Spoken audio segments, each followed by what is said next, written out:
wakatuka baba wangu kuti huruma unotunda mahure machenda akasvava, wakatuka inini kuti beche rinenge rame wako rakarembera kunge mombe yoda kuzvara baba. Munomuti chii kwasho kana kuti machende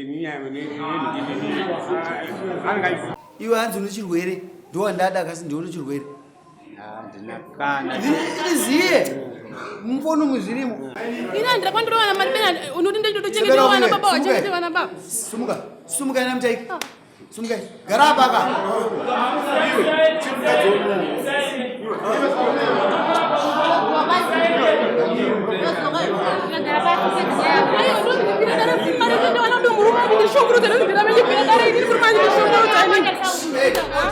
kuridzirwe bhero membero dzangu dzazove pedo muchandishambadza kunge zigo tichakudanai kumabiko pamusoro yechangano nemakurukota nyaya iripo ndeyekuti ndakawana mukadzi wangu ana baba vari vese mukati neimba inoziya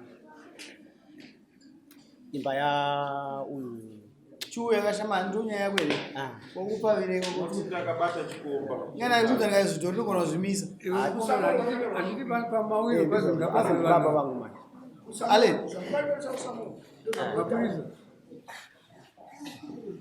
iwe mukadzi wako aripo panza gauya atezo rako ari vari panza wadaidze wawe kuno watezo rako atezo rako gauya gara ipapo ashanda amasevha nyaya idzi dodzifambe ava ndibaba vangu ava vakarora pabodzi nababa vangu ndinovanin'ina nevakoma daidzai atizora uyu wauyi nemudzimai wacho nemukadzi wake auya dzimai wake ndo dzimai ndiwe pakata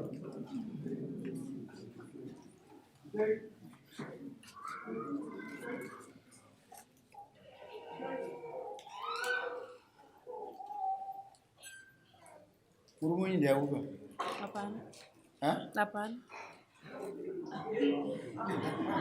Hapana. Saka chii avachia Ndibaba wana wangu. Ndibaba wana wangu. Wow. Murume wangu ufambidzana naye. Unogara kuno Pagati. mbagwa wakabari So 18 July. wewe ku makapa makapa sisi Baba wakanga watuka inini na babu wangu na mai wangu nehama dzangu ese family. Taurai matuku Wakatuka babu wangu kuti huruma unotunda mahure machenda akasvava, wakatuka inini kuti beche rinenge rame wako rakarembera kunge mombe yoda kuzvara baba. Ndopa ndikavati inipo handiti zvonizvo handigare nemukadzi anoenda kumwedzi kasingagume asi handine mwedzi kasingagume ndichangamira. Ndopa ndikabva ndati kuna baba waina ndichakwanisa kugara imwe nditukire vabereki. Alright. pasina kunotsvaga here kwasabu kana kaenda kudare pamambo kutaura kana kukota Ndakaenda kupolisi. polisi Chakurambanisa. Takashayaniswa zvinhu. Polisi. Yakushayanisa irani. Vakushayanisa iwe nani? Sajini Manga ndo akandishayanisa mushure monge baba wachirambira zvinhu zvangu. Ndinati polisi ndiyo Manga polisi yokupi pano pabvisa pana vachirambanisa vanhu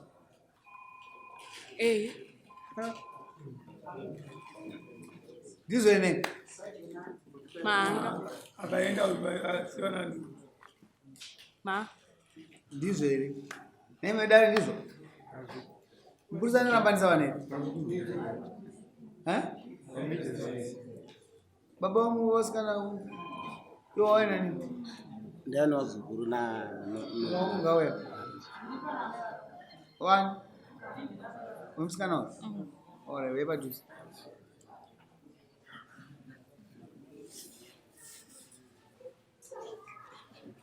saka iwewe wabva mumba kuna July wabva watanga kufambidzana nauyu saka uyu ndiye mukomana wako mutsva ndiye mukomana wako mutsva kufambidzana gupuru makapani Ndakawapa. Mukapa guru. Wako guru. Ukapea kupi? Polisi. Baba wakandona nchenda kwa chakonda. Ndipo wakati Kukunda wakapa. kumba kwao. Kupaka nani? Papa na sisi wangu ni anjadzi yangu. Sako walipo. Walipo. Kare kana chamu. Alright. Sisojo we. Sijoga zisanya hii. Sisojo na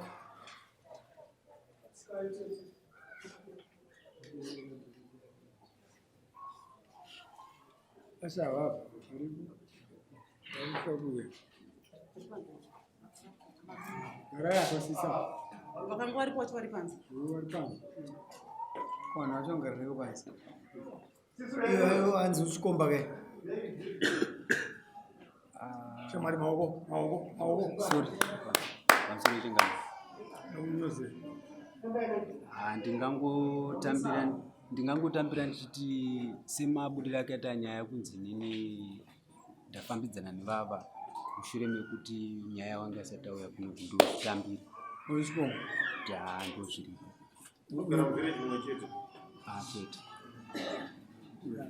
Unogara kuti ndogara village ndogara mamando Atete. Tibatsirei panyaya yevana kumbomira. Uyu mukadzi uyu ati akapa gukuru uyu. Iwo akapuwa gukuru. Ndinopa gukuru changa. Sadombo wangu aripo asparefu. Ate sesi. Ndozoda kushedzere. Guru wenyari kuti murume akapa gukuru murume muripo. Ndizo. Ndirai chaizvo muti. Pamusoro. Zvishwa mwana akapa murume. Ndandiri inini hanzvadzi yangu Sadombo wakaramba kuti azwasa basa. Mwana akatayo ndisunungure ndanzwa nokunetsira. Obva budisa dhorobha murume akatenga super delight iripo. Akanwa. Kumba. Ruzi ngwere. Kwete kudaro changa. Ndoda kutaura chokwadi. Pamusoro yarachangamira nemakurukota. Zvekutaura zvese amanyepa. Sadombo wangu mushedzi anga achitaurawo nyaya yacho kana muchitini ndakakuwa. Kuti Sadombo wangu inini haagari parefu nepatinogara. Ari kusadombo. Ariko kumasina. Kuya. Sadombo. Mwewe manetsana ivo watere. Anonokoza kuti munhu akataura ndakatera changamira. Unobhadharizwa ndakataura kuti inini kana ndakakanganisa inini ndiregerere isidzirishingu dzekuda mukadzi wangu. Ndakabhadhara mbudzi $90 US cash. Wati wonaka iwe mkwasha sezvo watipa zvinhu izvi. Zvichokwadi mbosha yako wabvuma. Chitipawo mombe. Andina 3 weeks ndabhobhisa mombe yacho. Kwasara $70 ndoba ndakazobata mukadzi wechikoro. Ndizvo here. Mombe yekuti kunyepa. Haana kusaira. Vari kunyepa mukwasha. Haana kubvisa mombe. Saka vakaita vakadaidza babudiko kuHarare. Vakati kuno kana tezora kundakavatadzira vakuramba kutambira nendamurando yangu. Vamunina vakauya nditode kuchechi vakandigarira kuti ndadzoka. Vakati mukwasha akandifona ndichiuya kudai kunoita kununga amaigu. Ndonyaya yari mukwasha kuti ati ndakatadza saka ndoda kuripa mhosva yangu. Saka isu tamuti nendamurando tipe mbudzi $100. Akabvisa. Akauya nayo mbudzi $90. Ndatambira. Ndopa akanzi asi kupa mwana wedu chagara nemwana wedu isu ndichapa decision pa mwana wedu nozvaukaita. Kasi nendamuranda ngabvisa. Hanzi inenda murando usati wari pamhosva wotwa kwaukaita. Kuti wari pamhosva idiyo fana kutipa mombe $300. Saka vanhu vakasibvisa $240. Haisi mari yekudzipfuma. Akabvisa mari $240. Aibvisirei? Kubhadhara mhosva manje. Kubhadhara mhosva. Aibvisirei? Kutuka kwakaita. Pamusoro changamira. Baba wasitwabisa zvira. Wakuwana nivume kutaura ipa. Mira usamanya. Atimanikidze kuda munhu. Mazvinwa. But toda kuti muite zvinhu zvine channel. Isu toda kuti tisamudzisa kubva nyaya ichi nekwaikuenda. Ani mupanzwisa. Makabvisa nendamurando $100. Nembudzi, mbudzi yakanga iri yei? Yakere akanzi nendamurando zvese. Zvese. Makatambira. That means akuza mhosva yake kuti atezva ndakatadza. Izvitora izvi. Pamba muti uisa mombe yakanga iri yei? Akanzi yekubvuma mhosva yakubhadhara mhosva manje. Yei. Yekutuka kwakaita. Ndio nendamurando kayama mutezo. Nendamurando padziri paine yega. baba vakadaidza menyara baba vakadaidza ndo akamutunga baburi kanyi vari kuuk parikuda vapo Sadoko. Wakafamba nemombe, ndiwaka nemombe kaiti. Mombe yakangeri.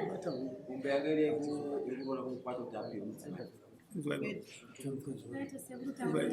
Sabu kuna mombe yakangeri yakabisa. Yakangeri kuroora wakati tuka. Badabadane ndamurantu mbudzi. Abatwa huku. Wewe mbudzi. Nenaita US. Tabda badanaita US kati swat 30 pale ya mombe. Speda badao. Twada kupe mhuri yani. Aitara ni James Mtaiki. Aidi ndakamira ana James Mtaiki ana baba. Tubada badala mari ri twani swat 30 August 2024. Kabada 24 yareketa na. Jipa angape James Mtaiki. Angasi baba wao. Right. Sabteka uzanya yake. James Mtaiki. Oh. Amai zvinozowanikwa kukwasha munomwana anodiwa but ambuya tinoita kuti muite zvinhu negwara mukoze zvinopane chikomba chakagara this guy is innocent boza kuda mukadzi arambwa chikomba kachi chichotobhadhara ari kubhadhara mhosva yaparwa naamai nababa mukuona pane nyaya imi muda kuramba muchingodya chete but isu toda kuona kuti nyaya yakafamba sei bozi kana matora makati uisa mombe ndei ndosati kutaura nei sapo kana munhu abvisa mombe then mizari kupuma mhosva kana kutobvisa kumwe pfumaka mokuti kana wabvisa tozokuzorera mukadzi uyo ari kuonekwa chinyengwa nemumwe munhu asi right ndiani apa iyo shamari wabvuma iwewe une mhosva iwewe handiti yokuti wanyenga mukadzi womunhu ndozi pachena tinoda kufamba nenyaya nokuti nendamurando yakaiswa aisa nendamurando womukadzi wake akasikase kuno mumwe munhu aisa mukadzi wake ndo huku yamukabatisa uyu ane mhosva pamusoroi avape mukana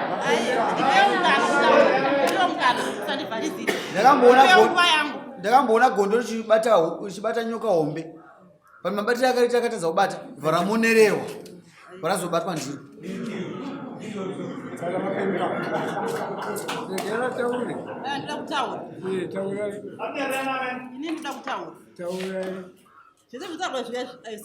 zvekuti uyo akanzi mombe ndeyekuti ndiyakanzi ndeyekubhadhira mhosva yekutwa kwakaita kwete kuti anzi ndikunzi ndeyepfuma kana zvaramika akumirira baba vacho vakanga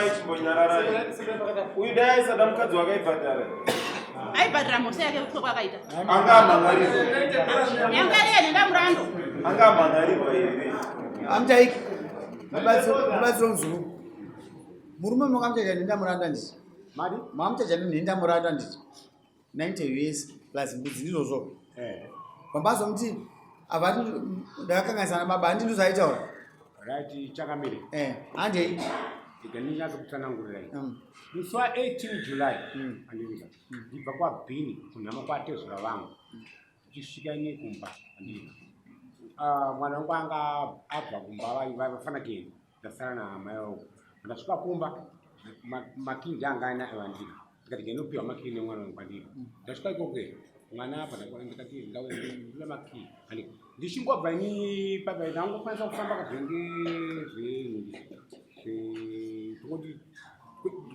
kwedinenge whatever izvozvo handidika ndiko zvanzi iwe imbwa iwe takura mwana wako uende naye wanzwa imbwa yemunhu wanzwa ndapanzwikisa pese papa mira muchaikika toda kuti tine dzimwe nyaya uyu akakutuka zvese zvataurwa naamai akakutuka azoteera kumba kwako wakazoita sei chimira nditopere zvakanzi imbwa mutakura atera makwangu kuba kwangu akatera handirika ana kutera kwakwangu achiya kwandiri handirika akafonera munyina wangu akapotera kuriko kana munhu akanganisa vafonera munyina wangu handirika zvanzi vanhu vari kunga havasi kutaurika nawo munyina wangu auya ndikati izvi andidabhadwa nauya handitobosvida ndiramba itukirwa chete handirika munyina wangu ati mukoma ayo ndimatukira naye iyo bhanzi iwe kuona ndizive kuti chokwadi kuti iwe ukatuka atezva unobvuma nei kati ndokubatira andika bvato mnonga zvikanzi iye haisi mari yekuroora be imhosva yawabvuma yokuti ndakatigira atezvura vangu andirika tukuirira nhande adaro anganzi mbudzi $100 andika $90 nembudzi andirika vasara chikwerese $10 vasara chikwerese $10 adaro andirika tanombonge bvadzoka futi bvanzi iwe zvikanzi pane vana andirika pane vana ndaida kumbira kuti ndeita sei pane vana anditi sanomboka yamira zvikanzi ndaida kuti ndibhadhare mombe manzi andirika kuti ndizowana kuonana nechi nevana vadam 300 andiyo pa 300 vaya ne 240 andiyo 240 akana 240 6 aina kuya andirika adaro akasaka chikwerese $70 10 plus adaro andirika akazotuma baba vake vati baba mukuru baba wake vaya kumba zvikanzi mukurunga ndauya ndatumwa kuti nditaurire mhuri kuti idzoke kumba ndikati aiwa inini hapana chandokwanisa kutaurirai amukurunga kana kuti ini muroora ndiwenyu mwana ndiwangu andirika maende kushedzere muroora wenyu abude mutaurire naye auye abuda mwana wangu andirika uyu mwana anga akwanisa kutaura kuti murehwa inge ndikamupa shereni wani mwana wenyu kana sadombo naniki akanuma uya akagara kunzova zvadara andika murehwa vakati aiwa amutaiki ndazvinzwisisa hapana chamandipindura chakaipa kana amai kana ndika andirika hapana chamandipindura chakaipa pa ndakaenda kudzosera mwana wangu kuti aiwa amukurungu wangu hapana chamandipindura chakaipa iyewe wakatotadza kuna mukurungu yangu saka muroora wangu ndiye andipindura kuti inini handitaisa se handichada ndake ndozvangaenda kuudza munhu wake amutaiki tanzwa chazvona zvinodira patakati mutaure chaipo chamazitaura manje semurume sababa nyaya iri pana pamutaiki ndeyekuti mwana kana achinge akurambwa kana kuti iye haachada murume muzimbabwe munomu kana kuti mutemo hurumende anoenda kupi pamusoro changamira aiwa pinzwa mubvunzo ndabvunza chete anoenda kupi kana ndachada anobatana kupi kuno kwamambo netangira kwamagara muchizera maziya izvozvo saka inini ndindakagarira nyaya andika ini ndaifunga kuti papi vashereni nemukadzi munhu ataura aifanira kuti iye ndaifunga ndiatitaka kukwira kuti chakarambirwa nemukadzi chii yapera kai yapera nyaya samukwasha unindopa mukwasha unindopa munoziva mukwasha unoziva mukwasha ndoziva nini andirika uyu hapana wandoziva matukile akandiita aiwa taiki wagona kwese zvese wagona hatisi kukushora kuita se wagona zvisingaiti mukwasha unoziva ndoupi handina mukwasha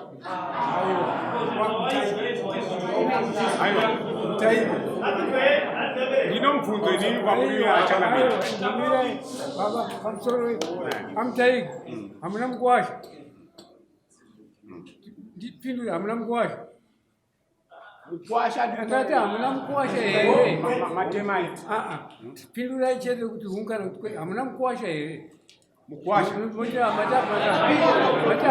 usashandisa hasha mukwasha handisisina owambengeona here ndourupi yeyi kana rusamba kana senti kana niki 150 pawana 180 pawana waini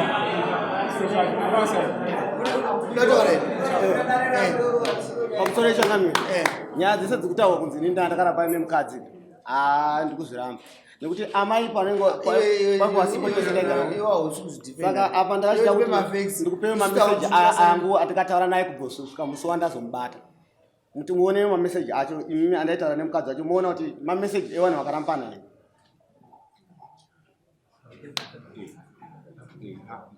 iwe tidya zvako ukanyarara iwe une problem usasanyisa hasha pasi pako uzinzwa isanyaya kuvanhu ndakubvunza usimbobvunza mukwasha wako nouku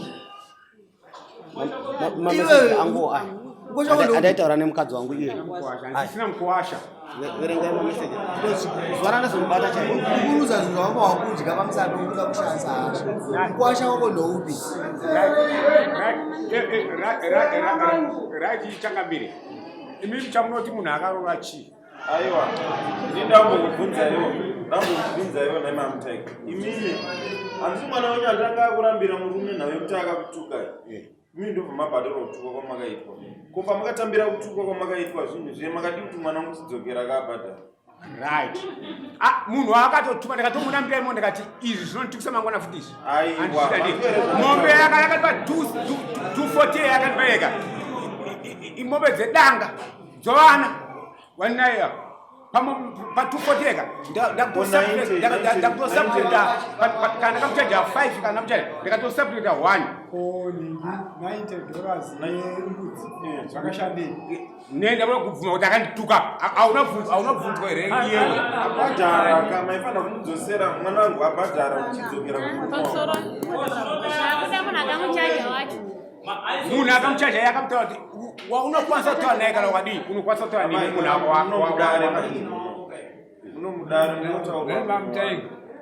muri vanhu vakumutereke mimi munhu akatizisa mwana wenyu akatumira sakirai kuno nombonana munomuti chii kwasha kana akuti machende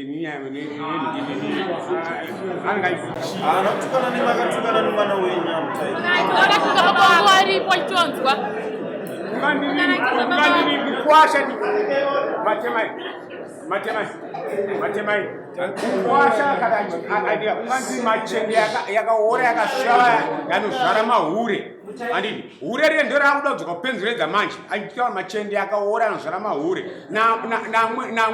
nambe wacho muchoto anozvara mahure vana vakwa usaite slippery tanga zvinhu zvakutanga zviti kuzviziva haikona kuramba uchizvidzokeredza those are bad words wafana kuramba inini kwambondizogore chiramba chadzokeredza nyange wataura tinofanira kupana siya gepi rerespect rovanhu zvino iwo kuratidza kuti iwoka ndatoona kuti ari kutonga ndiani pane zvinhu ndikutoona kuti ari kutonga ndiani ichi chikomba kachi ndinongochisa mombe 4 uyu anodya mombe dzacho hazvina problem nenizvi but ona ka ignorance yamamboka inokuwadzani inokuwadza dari rangu ndokuchajai kana muri kunzombotaura kuti mambo anoda kuti azvizva vanhu ndokuchaja nokuti ignorance yako iwewe haifana kuafekta dari rangu une ignorance inogowa uyu ndiye mukwasha wako nometa kuti pane maproblems aripo but ndiye mukwasha wako zvinoiwoura kutoona kunge isusu muno muri kuita zvedambi kuti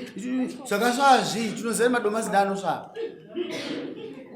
hatidi language yakati uyu chii akagara paseda asi mwana wako musikana language yakadhakwa ndosaka achizokutukirira mashoko ene kuti ukuaisa ukuzoabhusa pamberi pevana vako kuzviita mubora kuzvidhokodhesa such filthy mind ifilthy language haisi right kuvana ukudzidzisei mwana wako rega ndikudzi uya azoripota nyaya yako foni yako akabva hausi kuziva kuti meseji uyo ari kusvibisa iwo makapinda meseji chinzi kana munhu ane chirwere endo wandikutoda achishandisa foni yako iyo yakasosevwa zita rako indikati aiwo nyaya idzi handiti ndoda kuzotoka kudari ndakamurambirawo ndaona meseji tumirwa nemwana wako ichitonge iwo ndokutumira aisesa foni yangu tipe meseji isi achishandisa language yakadhakwa ndopa ndikazoti this language kai chii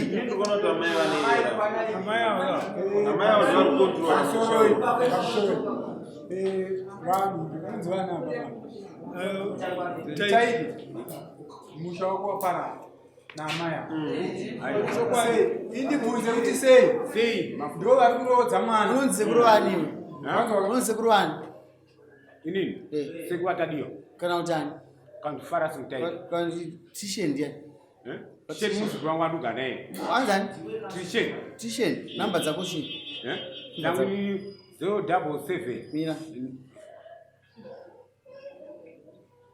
ndinoda kuti uone meseji iri panapa isingaite utumwa mwana wako nenhamba yako sekuru wastisheni ka inzwai 077 98 50 923 Foni dzasiyana nedzedu dzakajeka. 077 9850 23 ndizodzi dzakatukira mameseji asingaite indinoda kuti uchaverenga saka language yakutaura muno ndokutaurwa nevana vako vachitonge ndiwe saka ndichaziva manje kuti who is who language ndosaka uri kuona amai vari kumhanya da kuvhara nyaya ndo vaisenda meseji vachitonge ndiwe saka manje ukurambe wadi kutaura pesapa uchinyangadza baba wako saka wazviona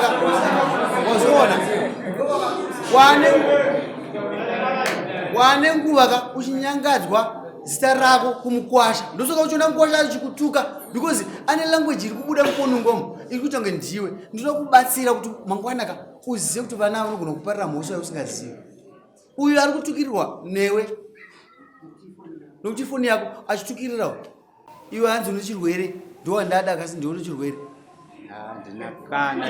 iziye mufoni muzvirimo vhura foni yako tikupa verenge saka wazoona mutaiki titoda kuedza kuvanza ndosaka tachibvunza mukwasha wako ndoupi bosi kana akasi mukwasha wako wasingamusendere mameseji tibvuma kurambwa wamboisendera meseji yakadaro makaimboisendera mai makuti ndiye ndokubhadharisa idi makanyangadza murumo toda language yakanaka vana handidi kuzvara mahure mambushu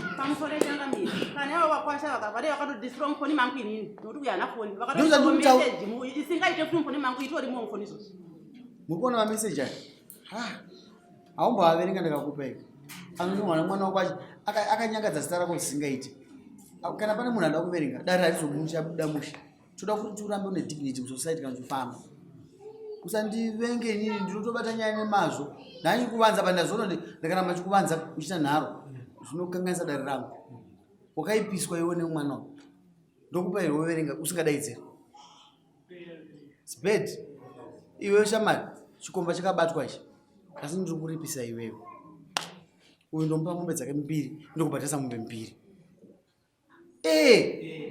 that's very fair ava vana mhosva vari kunyangadzwa ri achitwa foni ndiya kusinda mameseji achinyangadza kuna baba wake that's bad uyu handamombe fodza ndomupa asi yei mambo yeiko ndiwe same area iwe waziva kuti munhu kana angodzokera 1 month wakutorora kudhara uchimuziva zva uri kuita ndoziva kuti mukadzi wako muri wesame area iweyo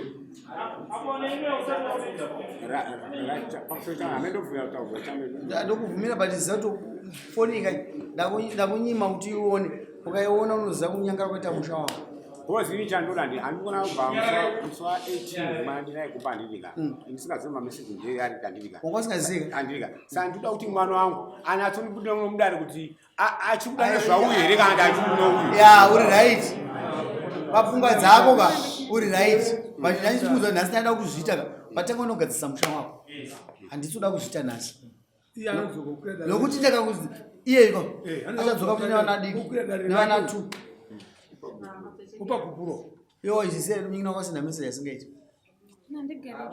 auzizie ndo zvaakaita mwana zvinoda ndazvinyangadza zvienda zvidira jecha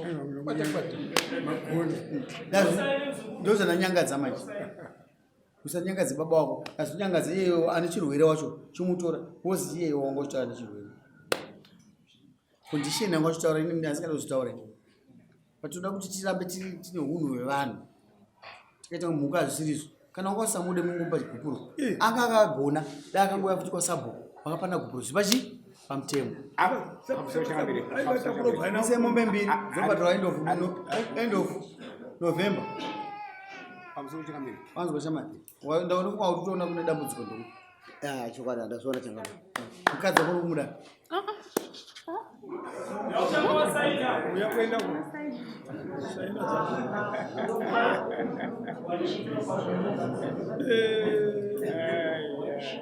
shamari chinyana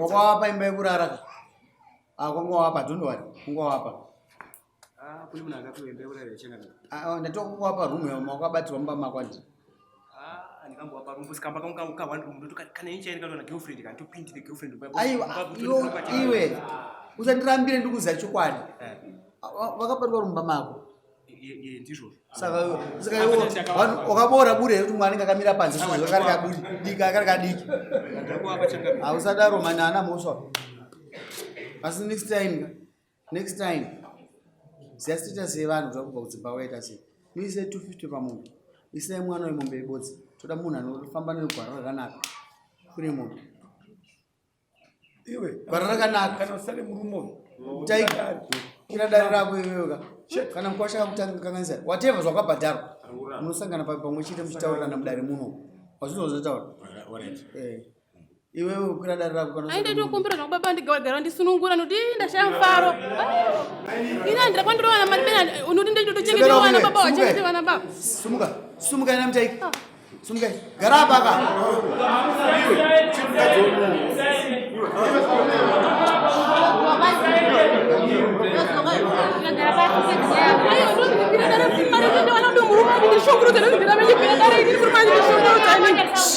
oda akumani dare nerangu maita basa mapurisa angu muna aiswa jeni sebera kumwana sebera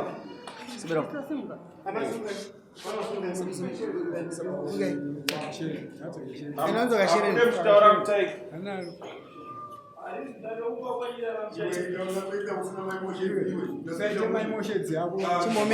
chimomira ako yogara kusera yembogarawo toda kuti utsigana